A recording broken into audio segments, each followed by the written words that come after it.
Israel and the occupied Palestinian territories.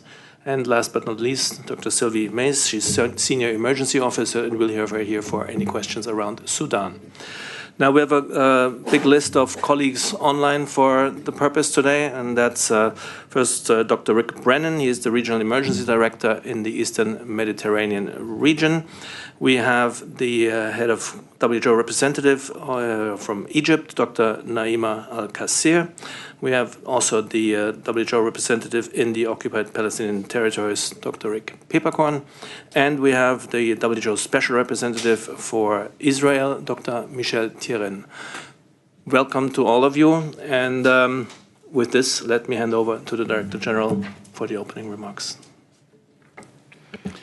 Thank you, Christian. Good morning, good afternoon, and good evening. We're running out of words to describe the horror unfolding in Gaza. Since Hamas's horrific attacks on Israel on the 7th of October, more than 10,000 people have been killed, including more than 8,500 in Gaza and 1,400 in Israel. In both Israel and Gaza, 70% of those killed are women and children. More than 21,000 are injured, and more than 1.4 million people in Gaza have been displaced. The situation on the ground in Gaza is indescribable.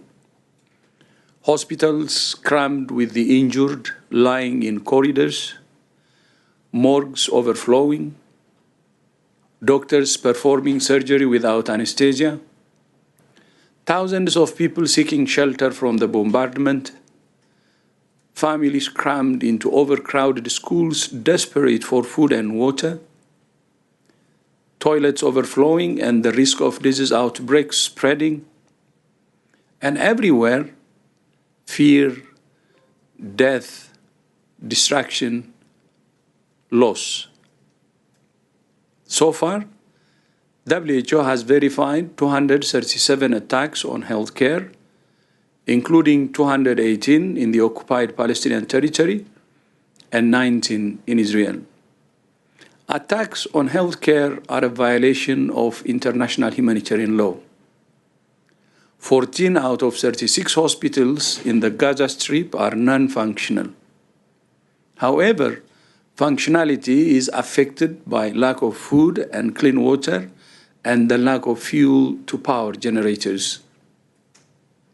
As health needs soar, our ability to meet those needs is plummeting. 23 hospitals have been ordered to evacuate in Gaza City and North Gaza. Enforced evacuation in these circumstances would put the lives of hundreds of patients in a life-threatening situation. Moving a baby on life support would be hazardous in a high-income country. Doing so in Gaza would gravely endanger a child whose life has only just begun and who knows nothing of this conflict, nor is responsible for it. Demanding these patients move puts them and the health workers in an impossible situation. And in most cases, they have nowhere to go. I send my appreciation to health workers in both Gaza and Israel who are dealing with the consequences of this conflict. The best way to support those health workers and the people they serve is to strengthen the existing health system by resupplying the hospitals and ensuring their security. In the past 2 weeks, WHO has been able to deliver 54 metric tons of humanitarian supplies to Gaza. But this does not even begin to address the scale of need. Far more is needed than can be delivered with a drip feed of aid. Before the 7th of October, an average of 500 trucks a day were crossing into Gaza with essential supplies. Since the 7th of October, only 217 trucks have entered in total. To sustain the humanitarian response on the scale needed, we need hundreds of trucks to enter Gaza every day. We thank Egypt for opening the Rafah border crossing to allow the evacuation of severely injured patients and foreign nationals. It's too late to help the dead now, but we can help the living. We can help those who live every moment in fear. We can help injured civilians. We can help the almost 200 women who are expected to deliver babies every day. We can help children and older people. We can help those with life-threatening diseases who need urgent medical care. WHO will do everything we can to ensure that all people in Gaza have access to life-saving health and humanitarian services. In the current situation, this is almost impossible. At the very least, we need a humanitarian pause in the fighting, and ideally, a ceasefire. We need unfettered access and safe passage agreed by both parties to ensure the security of access routes. Let me be clear. There can be no justification for Hamas's horrific attacks on Israel. I understand the grief, the anger, and the fear of the Israeli people. I also understand the grief, the anger, and the fear of the Palestinian people. WHO continues to call on Hamas to release the hostages it took, many of whom need urgent medical attention.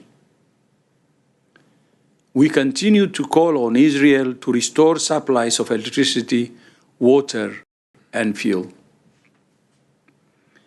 We continue to call on both sides to abide by their obligations under international humanitarian law.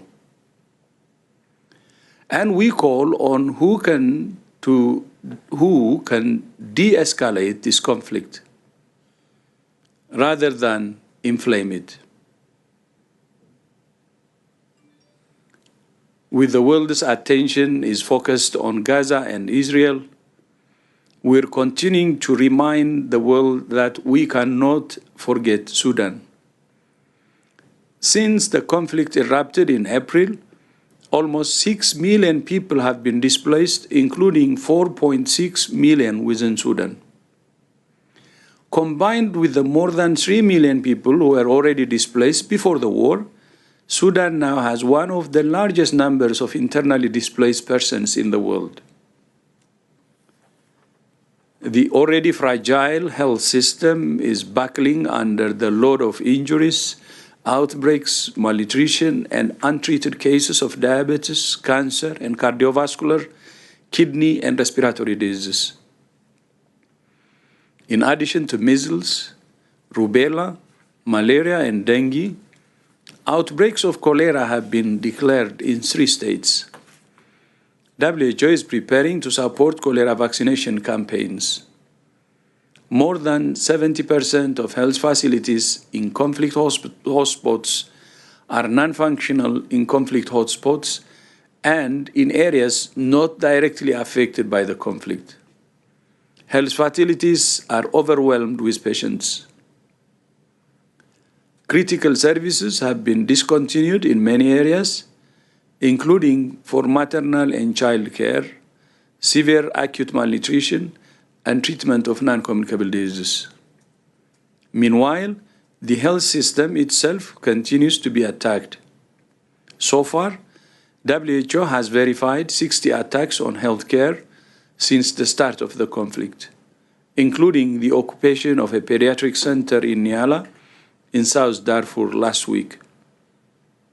We're pleased that the hospital staff have been released unharmed, But the pediatric center was looted and has had to suspend its operations. I thank all health workers in Sudan, most of whom have not been paid in 6 months, but continue to serve in the most difficult context. While talks between the parties to the conflict have resumed in Saudi Arabia, there is no sign of improvement on the ground. We call on the parties to implement the commitments they made in May this year. The late Kofi Annan said that suffering anywhere concerns people everywhere. The suffering of civilians in the occupied Palestinian territory, Israel and Sudan, and in so many other crises must concern all of us.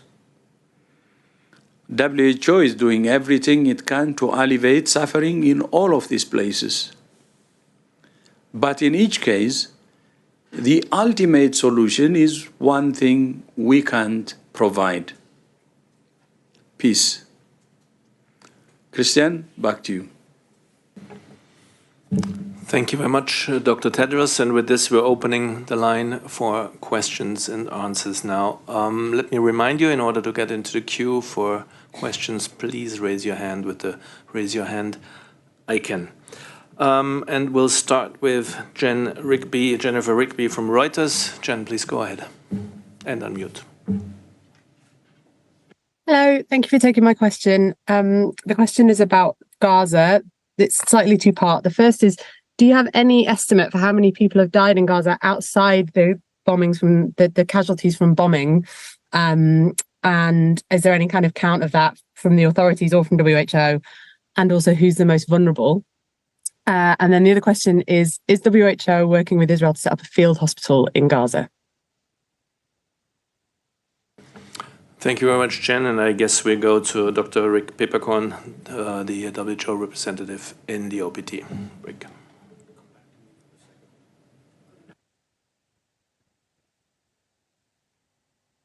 I didn't get the second part of the question. I think the second part was on field hospitals. Is that correct? Okay, then I'm right.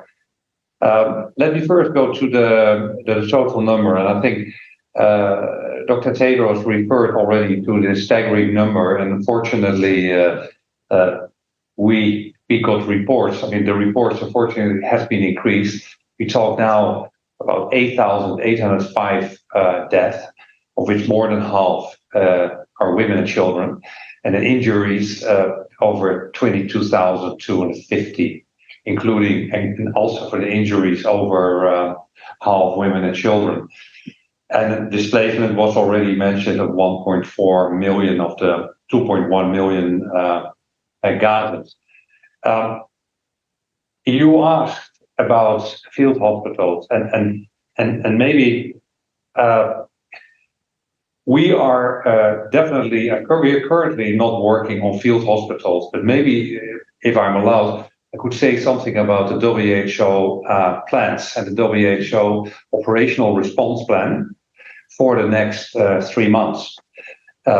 So we are finalizing an operational response plan with an estimated budget of 50 million for the next 3 months. And the focus is first and foremost on supporting existing health facilities. So strengthen and maintain services and reinstitute a trauma pathway. We should realize the health system in Gaza is incredibly resilient, on a breaking point, but resilient. Within this plan, we will focus, of course, on health service delivery, the management of casualties, the re-establishing of a trauma pathway from the point of injury, and also maintaining the continuity of essential health services and the re-establish of referral pathway, primary, secondary, and tertiary levels. We focus on public health intelligence, early warning, disease prevention and control, supplies and logistics, and coordination. This is the core of the WHO operational plan. Then, to supplement that, we will focus on a number of emergency medical teams from outside Gaza to work with those key referral hospitals on certain areas where it's most needed. We also will plan for 2 to 3 additional field hospitals, and ideally 1 in the north and 2 in the south. I want to make a very important point, and people maybe don't realize that. There are approximately 20,000 health workers in Gaza. 20,000 health workers operational in Gaza. There are 7,084 physicians, of which 529 surgeons. There are more than 11,600 nurses, almost 4,000 pharmacists, and 607 midwives. There's lab technicians, etc., etc. There was, for this war, a functioning health system. There are still, from the 36 hospitals, there's 22 hospitals operational, partly operational, I would say. And I think Dr. Tedros, Dr. Tedros already described all the shortages, which are of course affecting these current hospitals. There's also, when I look at the primary healthcare facilities, currently 26 of the 74 primary healthcare facilities are still partly functioning. Point I want to make, we will have to focus. We are now in an ultra emergency phase. And WHO is doing a lot to address that. I will not focus on that now. But in this humanitarian response, and when you look at health and the health system, we have to focus in supporting and making sure that the existing health systems will be able to deliver. It will be really a bit delusional if you think that with a few EMTs from outside or setting up a few hospitals that we can supply appropriate or even a minimum level of health services for 2.2 million Gazans. For that, and to have, of course, this plan to make sure it's operational, we need ideally a humanitarian ceasefire, but we definitely need safe passages, humanitarian corridors, and a sustained access to the needed supplies. Over to you. Apologies for taking so much time. Thank you very much, Dr. Pippergen. We go to Dr. Mike Ryan, and maybe if we can also, we have a question about the clarification, whether we said 15 or 50, 15 or 50 million for the operational plan, if we have that. I think 50, but 15. Yeah. 15, 15. Dr. Ryan, please, for the other part. 50. Yeah. 5. Okay, so now, not to confuse everybody, 50 million for the operational plan. 50. Thank you, Dr. Pippergen. And now to Dr. Mike Ryan, please. I just want to reinforce the point that Rick made. The best and most effective and most rapid way to save lives is to support the existing system. Rick laid out the numbers to you there. The doctors, the nurses, the pharmacists, the technicians, the porters and everybody else within that system have done remarkable work over the last 3 weeks. They have saved countless lives. They want to continue doing that. The facilities are there, machinery is there, the beds are there, the operating theatres are there. It is the responsibility of all parties to the conflict to allow those hospitals to be resupplied. The international law is clear on this. It's not just about not attacking facilities, it's about protecting facilities, and occupying authorities have a special responsibility to ensure that such facilities are not only protected, but serviced and supplied with the adequate needs for the populations that they serve. The issue of EMTs coming in field hospitals, the best and most effective way to introduce an EMT or a field hospital is to bring it in an association with an existing facility where it adds to the number of beds, it adds specialist capability, it allows exhausted surgeons and others to rest while others take on the role. Putting field hospitals far away from population centres, unsupported by the local infrastructure, is not the best way. It takes a long time. And secondly, right now, we have no deconfliction effectively operating. There is no humanitarian access, and anyone out there that says we've got humanitarian access, it is not true. Our supplies are being delivered in a way that I haven't seen in the past.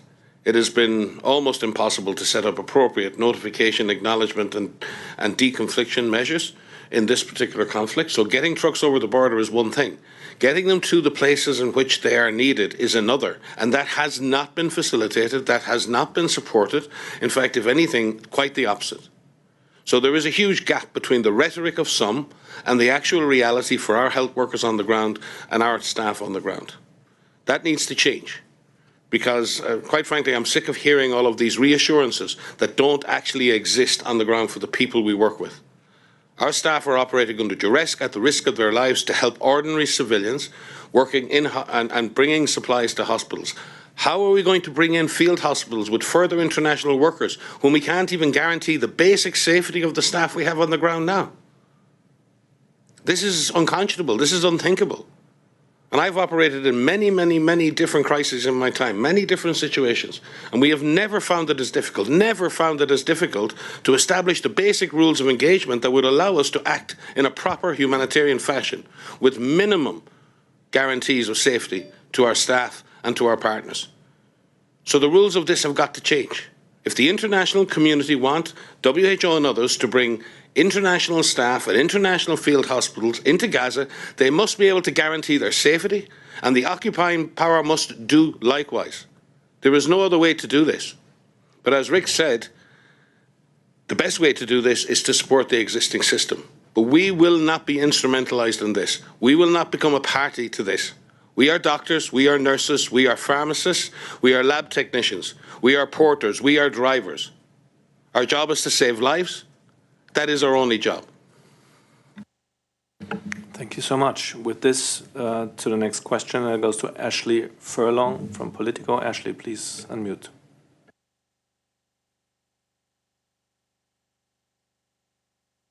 Hi, thanks for taking my question. I wanted to know if you have the numbers for how many injured have been able to cross into Egypt, and possibly also if you could try to set out how health workers decide who is transported, and how you sort of triage those patients. It's obviously an impossible decision, and I wondered if there's any the WHO has any sort of guidance on that. Thank you.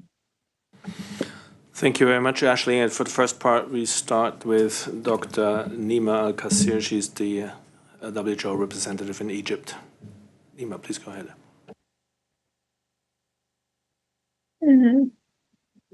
Good afternoon, good evening, and good morning. I would like to thank for this opportunity to answer your question directly.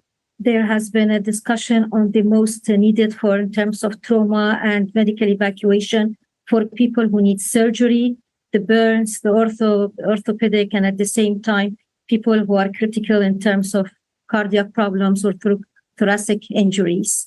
This is one. Regarding the safe access, I would like to echo what Dr. Ryan said, and also Director General. The movement of the patients has not been easy yesterday. We have the total number 46 that arrived. The hospitals, they were distributed between two main hospitals in North Sinai. And at the same time, we know that they have been accompanied by 36 family members. Some of them have been only by one or a couple of two. The decision on who should be coming in and at the same time has been a consensus between several parties, as we understand, especially between the Ministry of Health in Palestinian territory and Ministry of Health in Egypt. This is the latest that we have. One of the critical aspects that there has been so many, more like 365 international, some people call dual, some of them are international, that yesterday have arrived and they have been safely checked at the border and passed. 35 children who were given their immunization at the border, polio, because of the fear. This is just quickly to answer this question. However, the concern is the movement has not been as easy, and already Dr. Mike Ryan said, is not as easy as we think. You just open the door and the movement has happened. It started from 11 o'clock in the morning until 10 o'clock at night, and it was trickling. And at the same time, very slow, as I understand. Now that I'm talking with you, I have one of the WHO colleagues from country office at the border since 11 o'clock in the morning. And he said only 3 UN Italian passed, and they were taken by their embassies and left. No patient yet.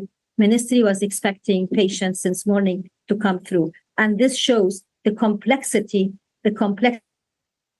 allowing safe passage, humanitarian access, more importantly, ceasefire. There is a fear of movement by the patients, by their families.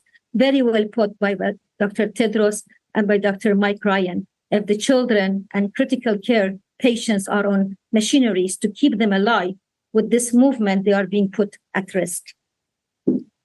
Thanks so much, Dr. Kassir, and to Dr. Mike Ryan, please. I just want to add a note of thanks, and Dr. Tedros mentioned this, but particularly to the Ministry of Health in Egypt and to His Excellency the Minister of Health, Dr. Khalid Abdul Ghaffar, because the work that's been done in Egypt over the last number of weeks in terms of medical evacuation preparedness has been truly state-of-the-art. While I was in Al Arish with Dr. Safan, the head of the hospital's directorate, we were able to, with Naima, who's just spoken so wonderfully, we were able to visit the Al Arish Hospital. We were able to visit the ambulance teams. There are 65 ambulances on standby with full resuscitation capability. There are 13 emergency physicians assigned to those ambulances for the most difficult cases.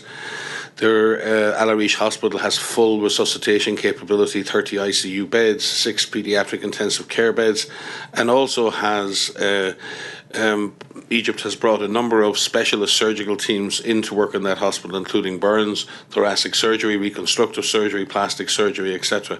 There is a very intricate and well-worked secondary layer of hospitals that have been identified to take patients on further referral, and the Ministry of Health have also built a stabilisation and triage unit at the Rafah border.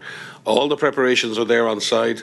On the Egyptian side, it is in place. It is highly professional, but as Nima has outlined, the problem is getting safe passage for very scared patients and others in moving towards that border. Again, reflecting the terrible complexity of the situation on the ground in Gaza.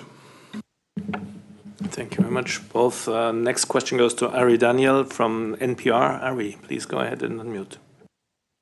Yes, thank you so much. I guess my question is around a report that the Foundation for Defense of Democracies put out, and they said that there's concern that Al-Shifa Hospital, which is the largest in Gaza, is, according to credible reports, a Hamas base of military operations.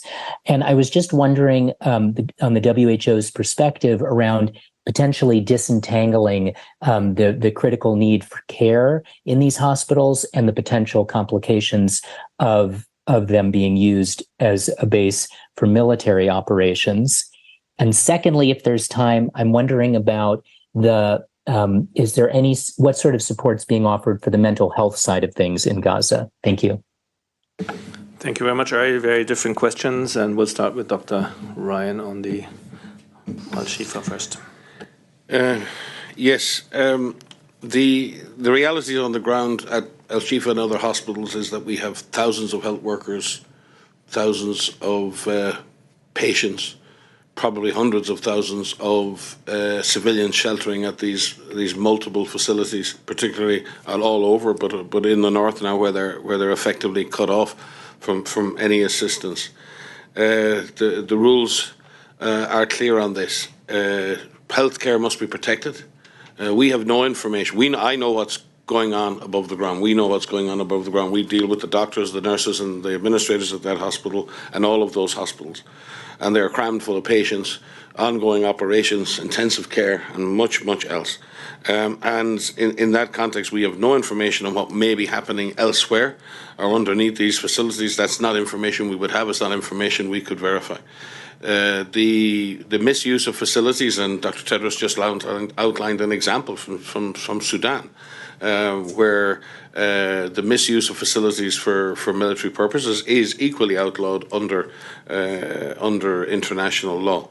The difficulty here is separating the needs of 50,000 people, for example, at Al Shifa Hospital, civilians, doctors, patients, and others. We have no independent verification whatsoever of any of the information that you refer to. And in this situation where such an eventuality occurs, again, it is the responsibility of the occupying power to not only agree with the local health authorities on an evacuation, but then if that does happen, that has to be fully facilitated, fully supported logistically, and those patients, those doctors need to have a place of safety to go where the patients can receive an adequate and similar amount of care. None of those criteria are met. Those patients cannot be moved. Those doctors and nurses will not leave their patients. And all we know is that that is the situation above the ground in those facilities, and particularly at Al Shifa. We have no knowledge of anything else to which you speak, and no evidence, likewise, that assertion is true. There's lots of misinformation and disinformation in war. We're all subject to it. We're all victims of it. All we know is that we are supporting the thousands and thousands of patients, civilians, and health workers who continue to try and deliver life-saving health care in hospital facilities all over Gaza. Thank you, Dr. Ryan. And for the question about the mental health facilities or options, we'll try and go with Dr. Rick Peppercorn from the Jerusalem office for OPT. Yeah, thank you very much. I want to stress, first of all, mental health, psychosocial support is possibly, and specifically in the occupied Palestinian territory, is one of the biggest needs, and specifically when you look at Gaza, but also apply for the West Bank, East Jerusalem, etc. The many escalations, crises, wars they've gone through, the needs is always been tremendous, and currently the mental, there is what I know, there's actually one specific hospital for mental health patients, which is still partly functional. But that's just a very small part of that. WHO, in the past, we always have been supporting the whole area of mental health and psychosocial support, and as to strengthen mental health and psychosocial support in primary healthcare and creating referral pathways, etc., at all levels. And we continue to do that. Actually, we were just starting with a new grant when this all happened. So we would focus on this on this again. At the moment, we talk, of course, about the mental health, psychosocial needs for many in Israel, and an enormous amount, I think, everyone in Gaza. Everyone in Gaza. Just yesterday, I just want to read, we had an all-staff meeting with my teams in Gaza, and a lot of people were actually online. It was, of course, a very, as you can imagine, a very trying and emotional meeting. Some of my staff is incredible. I think they're all incredible, but some of them are still fully operational, risking their lives to make sure that essential supplies and medical supplies go to the hospitals and health facilities, to PRCS, to UNRWA facilities where it's most needed. WHO delivered already three times,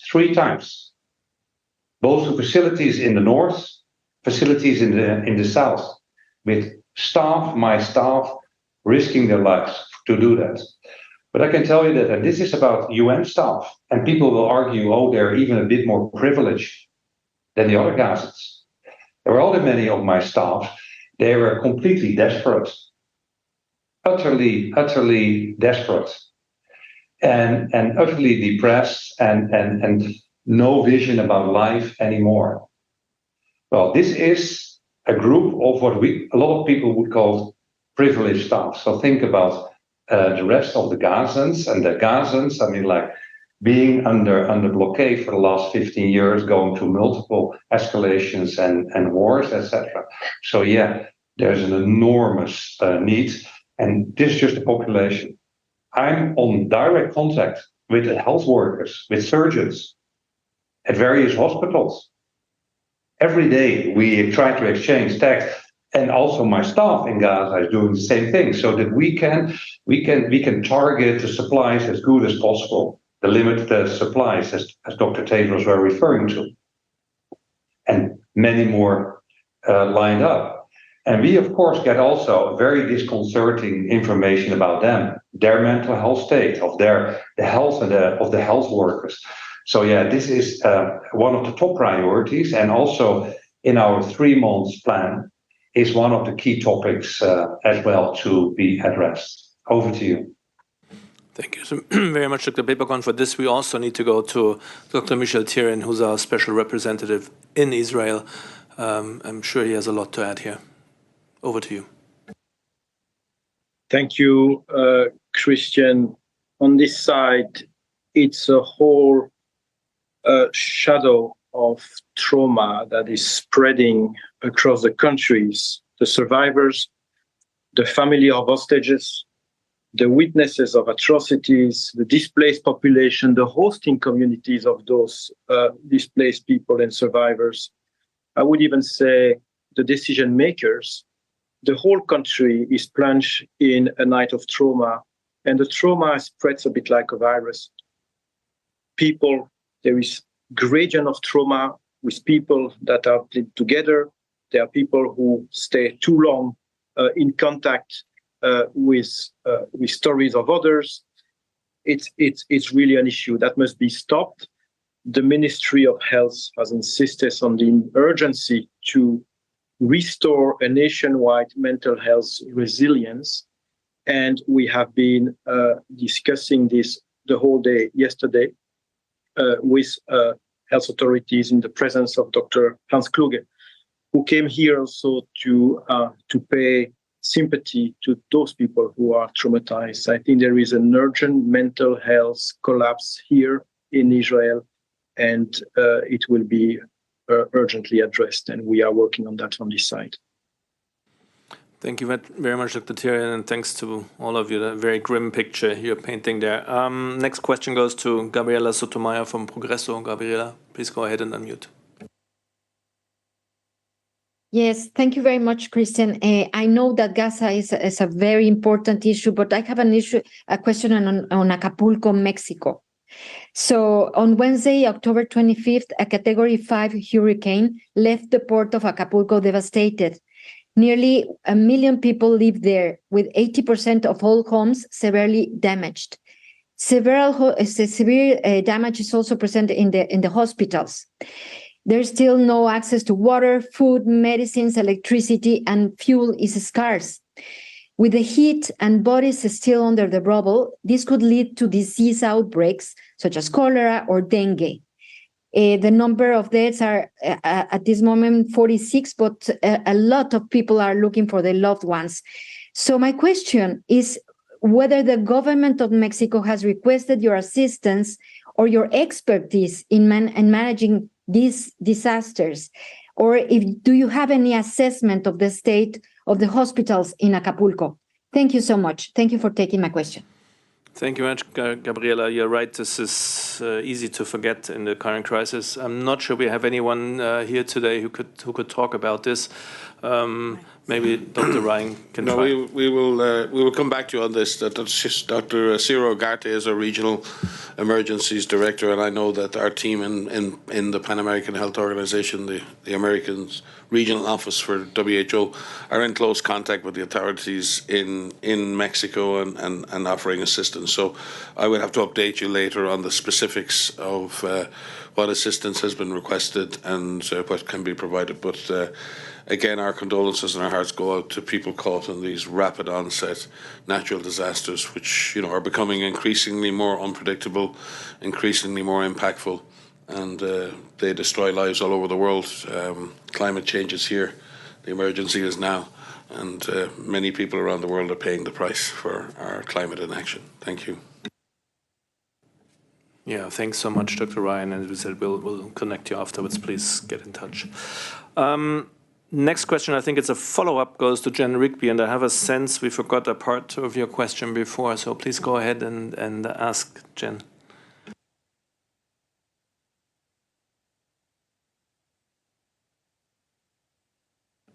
Not sure you're hearing us. In case not, then let me ask what I think we forgot. I think we forgot the percentage of other diseases, non-conflict related injuries and diseases in Gaza, if we have figures about that. Not sure we have. Perfect. Dr. Teresa Zakaria, the incident manager, please. Thank you very much for this question. So I'll have to be honest, I don't have precise numbers for this. And I think this is where it's really important to understand that we need to go beyond these figures. They're an indication as to how bad the situation is on the ground. And people may be dying because of complicated heart disease, but why does that person die in the end? It's because the person cannot access hospitals. Why? Because perhaps their neighborhoods was bombed, the road leading to the hospital was bombed. And so as such, it is unfair and it is not logic at this point to actually attribute the cause of death, whether it's been directly linked to bombardment or not. What we know for sure is that the population in Gaza are extremely suffering. And we see that just with the caseload, the occupancy of all hospitals inside the entire strip. And that is extremely important. And that is a clear sign for us, too, that we need to do something about it. And yes, thousands of patients are already in hospitals. Beyond available beds, hospitals are putting in place makeup beds and treatment options as well for people, but they are really at the verge of collapsing, and that is extremely important to address. We just cannot allow the situation to go on for even another minute. Thank you. Thanks so much, Teresa, and I think Dr. Rick Peppercorn also has his hand up. Yeah. Well, first of all, let me provide some facts. We know, for example, there's 1,000 patients in need for kidney dialysis. We know there's 130 premature babies in incubators. We know there's, on average, there's another every year 2,000 cancer patients, which of course are all at risk. We also know that pre-conflict, that on average 100 patients per day, they would actually be referred out of Gaza to East Jerusalem or the West Bank for their specialized healthcare. 100 patients per day. 1 in 4 is a child. Most of them are oncology related. That's the biggest group. But of course, there's also specialization. So yes, of course, this war, this conflict has an enormous impact. There's another 350,000 estimated people who have non-communicable diseases, think diabetes, cardiovascular diseases, of course, cancer, oncology, etc., which are in need to get their insulin, etc., etc. So yeah, we definitely have some facts for that. And what we currently see, because I think there was also a question related to infections, etc. Well, in the shelters, we try to, together with in all the shelters, the UNRWA shelters and the makeshift shelters, we try to with UNRWA to get a good assessment. We've seen a lot more acute respiratory infections among children. We see, of course, much more diarrhea, and we see skin diseases, etc.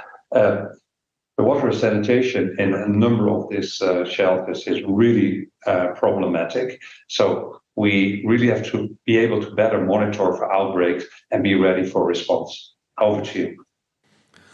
Thank you very much. Also, Dr. Peppercorn again.